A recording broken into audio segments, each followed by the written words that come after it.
Tenemos a nuestro queridísimo Arsinoe Orihuela, porque usted se acuerda que no lo pudimos tener el jueves, pero ahora sí lo tenemos. Entonces me dice mi querida producción que ya lo tenemos, pues lo saludamos. Y ya está con nosotros mi querido Arsinoe. ¿Cómo estás, Arsinoe? Bienvenido. ¿Qué tal, Jonathan? ¿Cómo estás? Recibe un fuerte abrazo, un saludo afectuoso a las audiencias resentidas y extiéndoles una disculpa por la ausencia del jueves pasado. Tuve por ahí un pequeño contratiempo, pero bueno, lo estamos reponiendo aquella transmisión el día de hoy. Gracias por la invitación. No, más bien gracias a ti por estar con nosotros. Siempre es un gusto y un honor, mi querido Arsinoe. Pues vamos a seguir con los temas. ¿Qué nos traes preparado? Que además es como una continuidad de lo que hemos estado hablando en las últimas semanas, en los últimos meses. Pues sí, mira, lo que nosotros hemos venido analizando acá en el programa son básicamente los diferentes mecanismos de desestabilización que utiliza muy a menudo el antiguo régimen para descarrilar el proceso de transformación política, ¿no? El proyecto de nación post-neoliberal que encabeza Morena y naturalmente el presidente Andrés Manuel López Obrador. Una parte significativa de ese análisis anclado sobre todo en cuestiones de seguridad del actor narco como actor estratégico. Ya lo hemos también planteado, ¿no? En más de una ocasión fue iniciativa tuya que adhiriéramos ese tenor de análisis, y creo que ha sido extraordinariamente oportuno porque pues yo lo que he observado es que en la coyuntura del análisis y del debate público inclusive vamos, como dice el presidente, no por presumir, pero un paso adelante. Y bueno, la semana antepasada hablábamos, bueno, lo planteamos, digamos, a modo de pregunta, ¿no? ¿Qué es lo que estamos haciendo para evitar una restauración conservadora de corte filofascista, ¿no? Que es lo que hemos más o menos atestiguado en otros países de nuestra región? Y yo creo que, bueno, la orientación, la dirección del análisis que hemos efectuado, insisto, ancla, ¿no? en esa preocupación. Ahora, estamos partiendo de un hecho inobjetable, ¿no? Y ese hecho inobjetable es básicamente que las derechas tradicionales en el mundo están en crisis, ¿no? Incluida, naturalmente, digamos, la mexicana, que, digamos, yo interpreto, digamos, en mi análisis que estiró demasiado la liga, ¿sí? Es decir, por lo menos desde 1988, o sea, desde la elección del 88, todas las elecciones mexicanas han sido golpes de Estado constitucionales, ¿no? O montajes, ¿no? Pues básicamente para perpetuar en el poder a la derecha y boicotear, ¿no? el ascenso y la consolidación de una oposición política, ¿no? Pero insisto, estira tanto la liga, inventa, ¿no? un montaje de transición, ¿no? Le prende fuego a todas las tentativas de una alternancia verdadera, y cuando pierde una elección, ¿no? O sea, la del 18, se acaba pulverizada, man, ¿no? Sí. Y es tal el consenso obradorista en México en el presente, ¿no? Que la derecha entró en una especie de lapsus de desesperación, que los pinta, los dibuja como un bloque muy errático, ¿no? Pero el hecho de que sean erráticos no significa que sean menos peligrosos políticamente. Al contrario, yo arguiría que son más peligrosos, ¿no?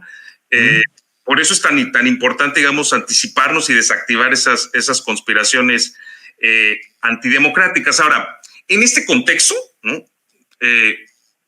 Y ya aterrizando un poco más al análisis, digamos, de esta tarde, hemos visto cómo las derechas se agrupan alrededor de ciertos poderes formales y fácticos. Hemos señalado acá, por ejemplo, al Poder Judicial, los medios de comunicación, para sobrevivir, digamos, a ese clima adverso, y desde allí, ¿no? Agazapados, tratar de sabotear, muy a menudo fuera de los marcos de la ley y siempre fuera de la competencia democrática, un proyecto social y político, pues como el obradorista, con una fuerte raigambre popular, ¿no?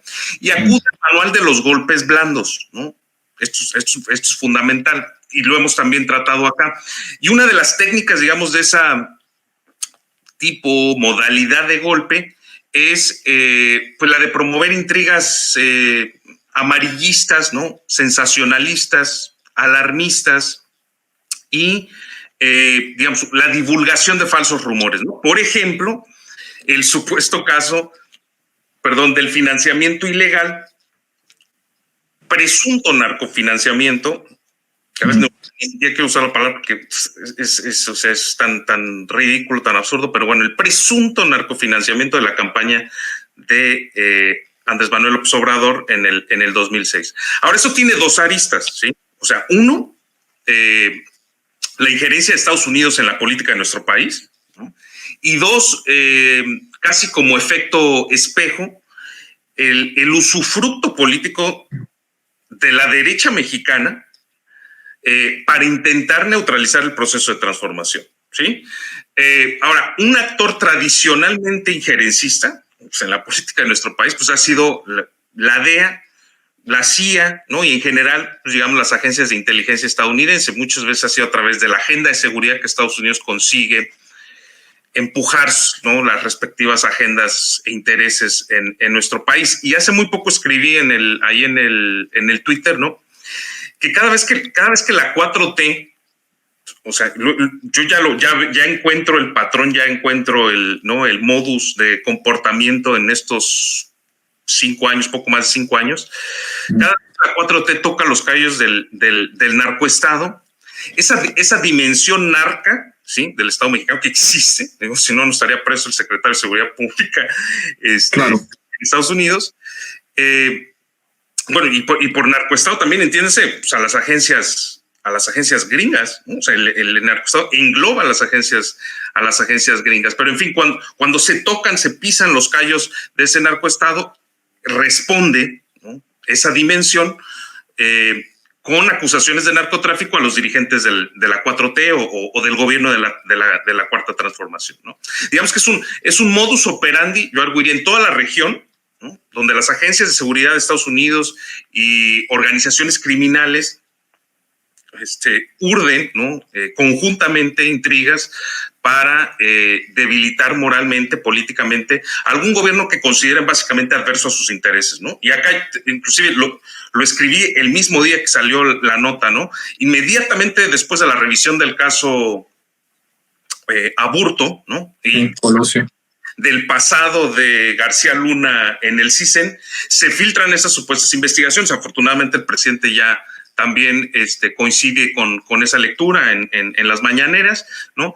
Y pues la DEA ya tiene a sus periodistas, que todos los conocemos perfectamente bien, su ejército de periodistas, que cada vez es más reducido, también eso hay que decirlo, que divulgan esos falsos rumores, ¿no? Es más, por eso es que casi todo lo que se sabe de narcotráfico, lo que ha sido el sentido común del narcotráfico, está basado en intereses de la DEA, ¿no? Porque básicamente nuestros propios periodistas son caja de resonancia de esas lecturas e interpretaciones, ¿sí?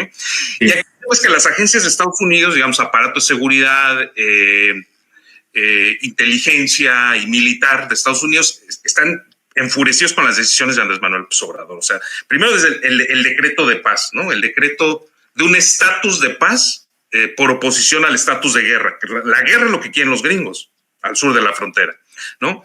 Hasta, digamos, la idea de combatir al narcotráfico, ¿no? Desde el interior de las estructuras del Estado y la corrupción del Estado y, digamos, por oposición a la guerra o al descabezamiento de los cárteles, la restricción, ¿no? De la actuación de estas agencias en nuestro territorio, ¿no? Eso levantó polvo. El uso de las Fuerzas Armadas, también lo hemos comentado aquí en el programa, para tareas de infraestructura con dimensión social, ¿no? Y ya no como una fuerza de choque, de confrontación, operada a control remoto, pues desde Washington o en su efecto desde Virginia, que es donde se aglutinan la mayoría de estas agencias. Digamos, todo esto generó un malestar. Y por último, yo creo que hemos analizado poco esta parte, el tema de la narrativa, ¿sí? Ese debate lo estamos ganando en México.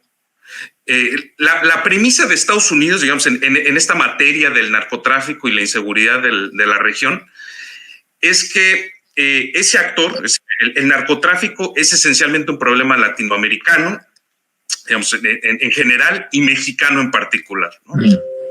Observamos, ahora se empieza a invertir ese discurso. Es decir, ahora el problema es esencialmente estadounidense, ¿sí?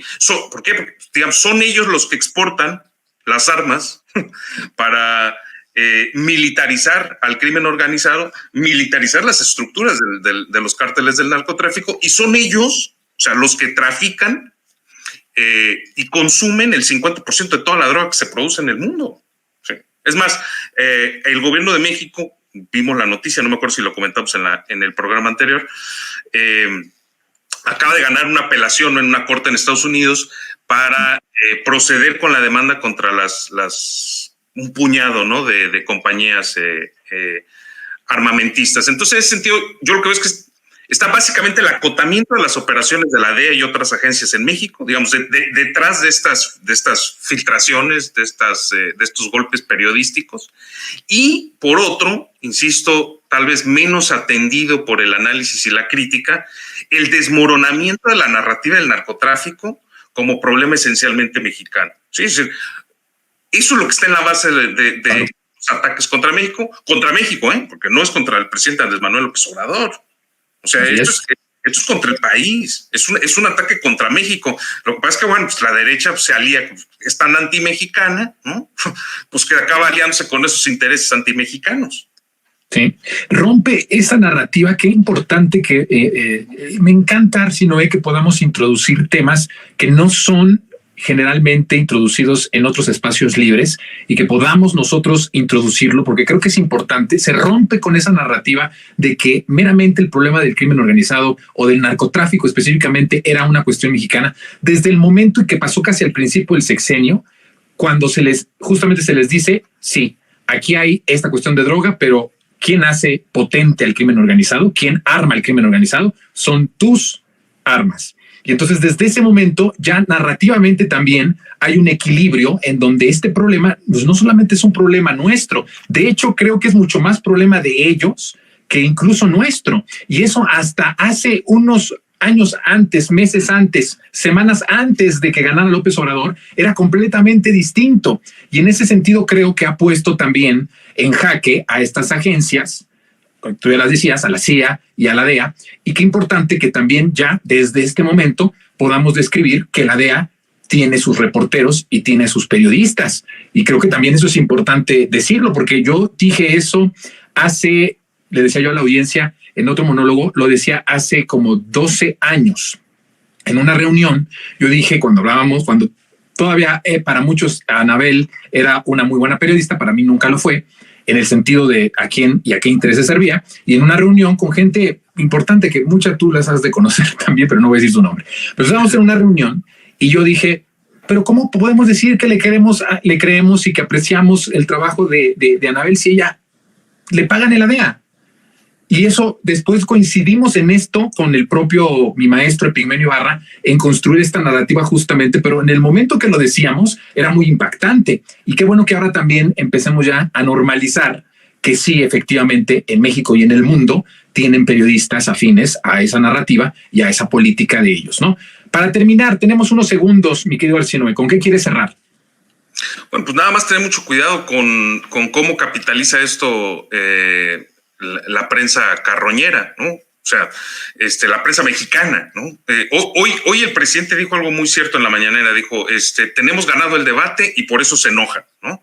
Bueno, pues otra vez, digamos, regresando al tema del golpe blando, un elemento fundamental de este tipo de golpe es esa promoción mentirosa de factores de malestar, ¿no? O sea, que si algún asunto de corrupción, que si el presunto autoritarismo del presidente, ¿no? Y la prensa tradicional, pues es el catalizador, muchas veces el origen de esa tentativa de sembrar enojo irracional. Entonces, pues básicamente todo lo que pueda abonar a ese enrarecimiento del clima, ¿no? La prensa corporativa le va a dar eco. Este golpe, como otros, ¿no? Viene desde Estados Unidos, no, pero son actores nacionales los que capitalizan esas maniobras de injerencismo, ¿sí? Entonces, digamos, hay instancias en las que operan coordinadamente, ¿no?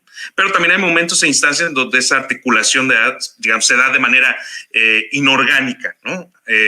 Aún así, digamos, ya con esto cierro, digamos, lo importante sería destacar que la publicación de las notas falsas de este narcofinanciamiento, presunto narcofinanciamiento, pues, se integra, digamos, a ese larguísimo inventario de tácticas electoralistas sucias, ¿no? La derecha siempre tiene que envenenar el debate público porque solo así puede hacer avanzar su agenda, ¿no? Y además sabe perfectamente que el tema de seguridad y narcotráfico, pues es una de las primerísimas preocupaciones del pueblo de México. Así es, así es. Mi querido Arsinoe, estamos pendientes. Yo creo que hay que seguirle dando a ese tema, salvo que también propongamos otros en los siguientes 15 días. Pero nos vemos pronto, en 15 días. Un fuerte abrazo.